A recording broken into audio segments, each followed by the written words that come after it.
everybody! Welcome back to Learn English on Television, Basic Conversational English. Xin chào các bạn đã trở lại với chương trình học tiếng Anh trên truyền hình, giao tiếp cơ bản. Today's lesson will be particularly interesting for those of you that are working. Bài học hôm nay đặc biệt thú vị cho những người đi làm rồi, vì hôm nay chúng ta sẽ nói về chủ đề công việc và cũng học những tính từ để mô tả công việc của mình. Like always, we will start with a video. In today's video, we will see a flight attendant. She describes her job. Như thường lệ, chúng ta xem một video. Trong video hôm nay, có một tiếp viên hàng không mô tả công việc của mình. Bạn này rất thích công việc và hãy lắng nghe bạn này mô tả như thế nào nhé. My name is Jack and I'm a flight attendant. Providing with passengers with everything they need and making sure they are comfortable are my main duties. My job is interesting. I visit many countries every year and never know where I will be in the next week. Of course, it's also stressful and I can't spend weekends or holidays with my family, but it's all worth it. I wanted to be a flight attendant since I was a little boy, so I did everything I was advised to get the job I really wanted. I think it's very important to prepare yourself to do what you dream of, and if you work hard enough and take it seriously, you'll probably get what you want.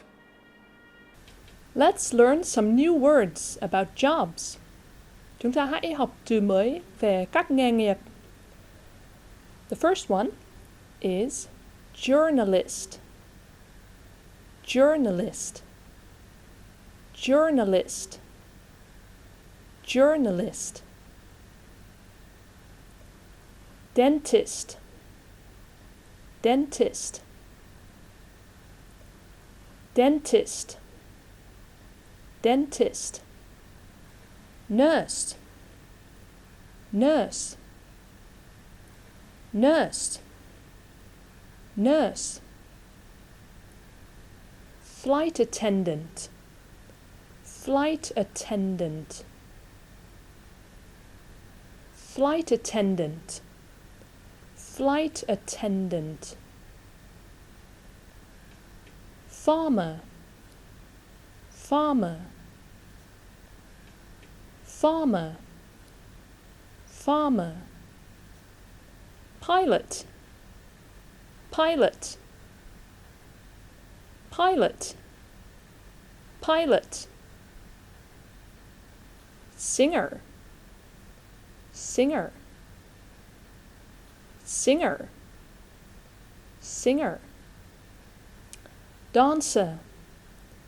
Dancer. Dancer. Dancer. Office worker.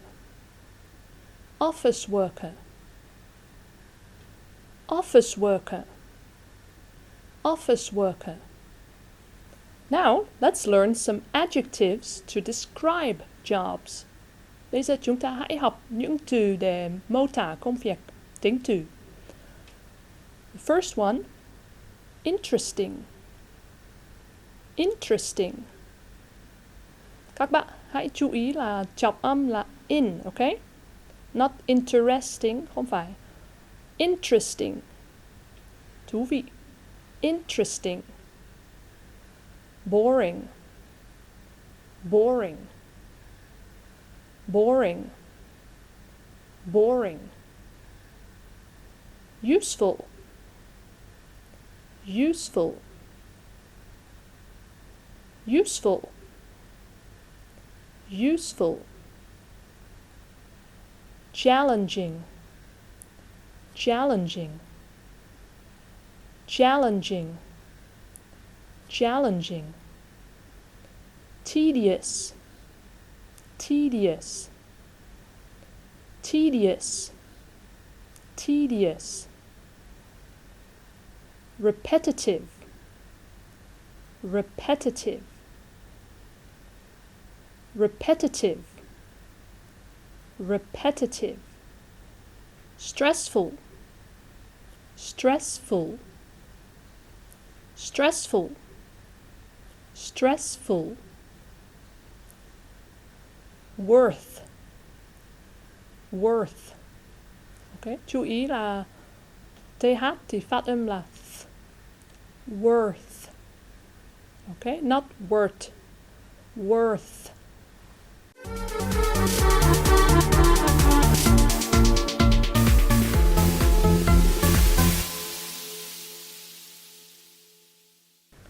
Okay, let's learn some grammar. Chúng ta hãy học ngữ pháp nhé. First of all, when we want to say what job somebody does, khi chúng ta muốn nói ai đó làm công việc gì, we use this structure. Chúng ta dùng cấu trúc này. Subject, chủ ngữ, cộng với to be, am, are, is, cộng với a hoặc là an, cộng với danh từ. For example, I am a flight attendant. You are a teacher. He is a farmer. They are office workers. Nếu mà số nhiều thì không cần a, an, okay? They are office workers. Instead of using the verb to be, we can also use work as. Thay vì động từ to be, chúng ta cũng có thể nói work as. Ví dụ, I work as a flight attendant. Cấu trúc thì gần giống. Chủ ngữ cộng với work as, cộng với a, cộng với noun, danh từ. We start with the subject, chủ ngữ. I work as a flight attendant. She works as a farmer. They work as dentists. Now, let's learn how to describe our jobs using adjectives. Bây giờ chúng ta học cách mô tả công việc dùng những tính từ. We use the structure một chủ ngữ, ví dụ my job, cộng với to be, is, cộng với một tính từ. My job is interesting. Công việc của tôi thú vị. His job is boring. Công việc của anh ấy nhàm chán. If we want to say what it's not, nếu chúng ta muốn nói công việc không như thế nào, thì chúng ta thêm not. My job is not interesting. Công việc của tôi không thú vị. His job is not boring. Công việc của anh ấy không nhàm chán.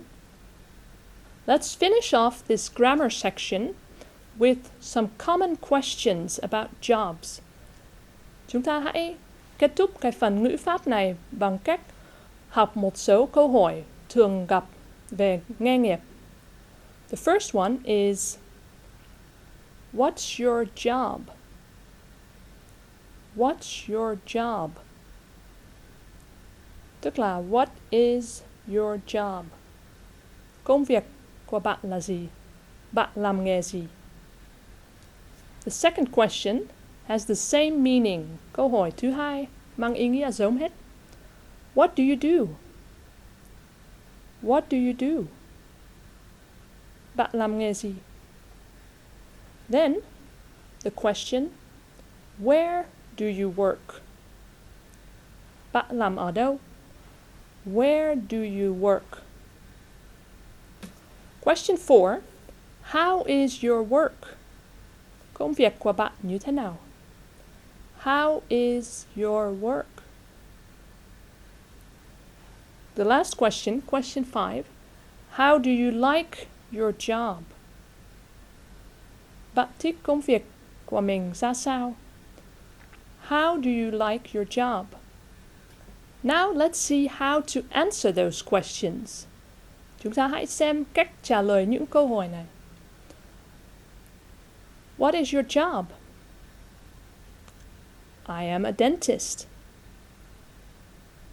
What do you do? I am a nurse. Where do you work? I work in Thái Nguyên. Or I work at TNG. How is your work? Oh, my work is very interesting. Rất là thú vị. How do you like your job? I like it very much. It's very interesting.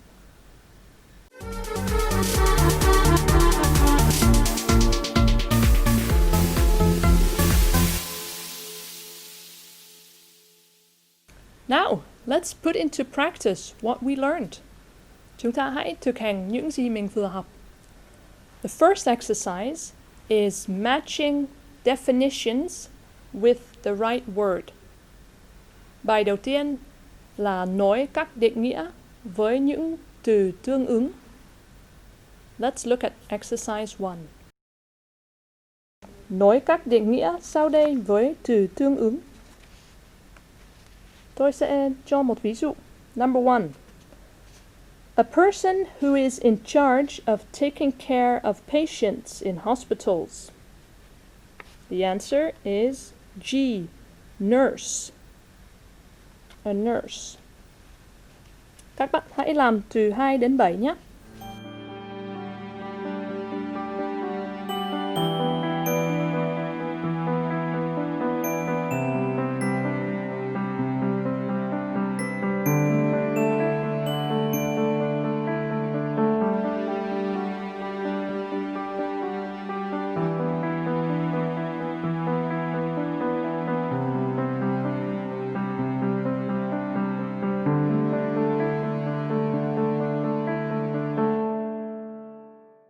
Here are the answers. 2. A person who operates the controls of an aircraft, especially as a job. A. Pilot. 3. A person who plants trees, raises animals, and owns a farm. E. Farmer. 4. A person who dances and performs on the stage. B. Dancer. 5. A person who collects and writes news stories for newspapers, magazines, radio, or television. F. Journalist. Journalist. 6. A person who takes care of teeth and treats toothache. C. Dentist. 7. A person who takes care of passengers on a plane. D. Flight attendant.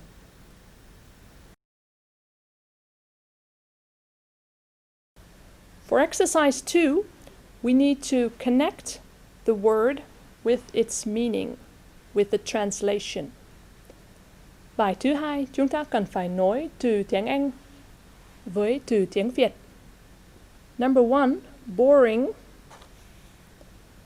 là y, buồn chán. Các bạn hãy làm tiếp nhé.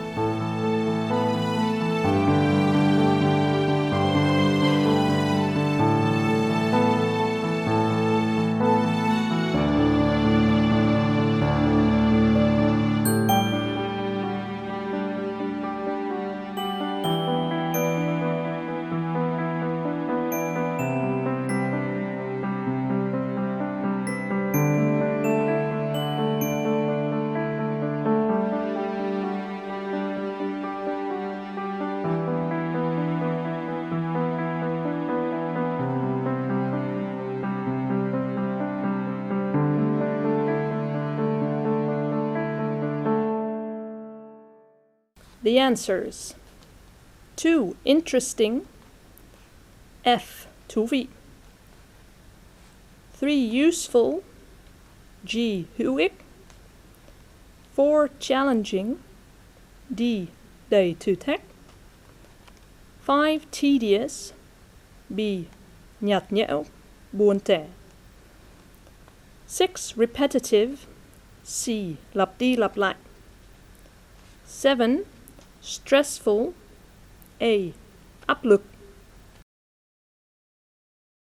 For our last exercise, we need to finish a conversation using sentences that are given.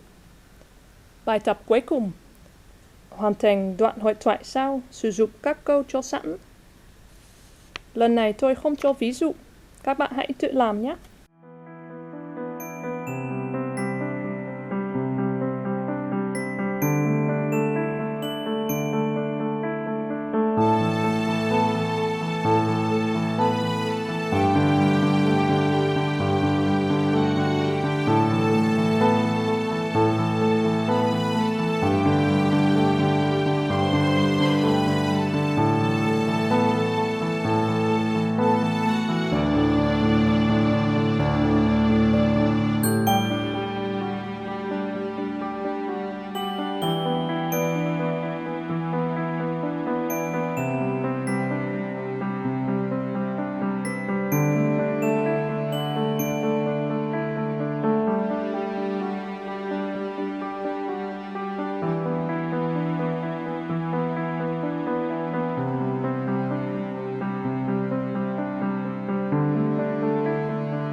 The answers.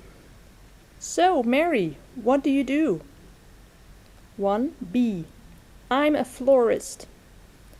That's great. Where do you work? 2. A. I work in Tai Nguyen City. What kinds of flowers do you sell? 3. D. I sell all kinds of flowers. How do you like your job? 4. C. I think it is fantastic and exciting.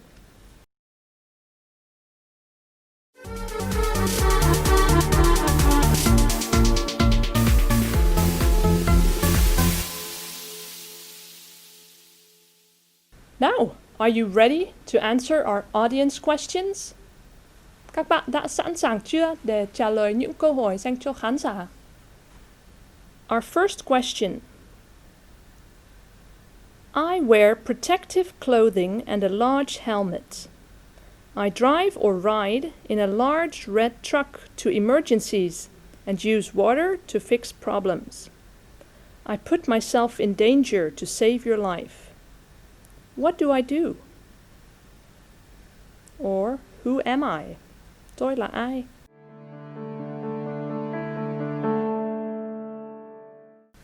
Question 2.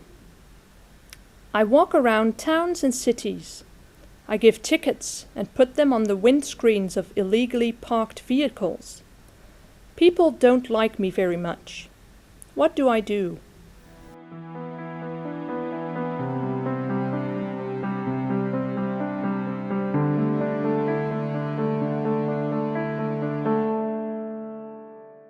Three.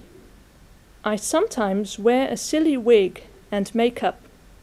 I have a big red nose. My shoes are too big and my trousers keep falling down. I make people laugh. What do I do?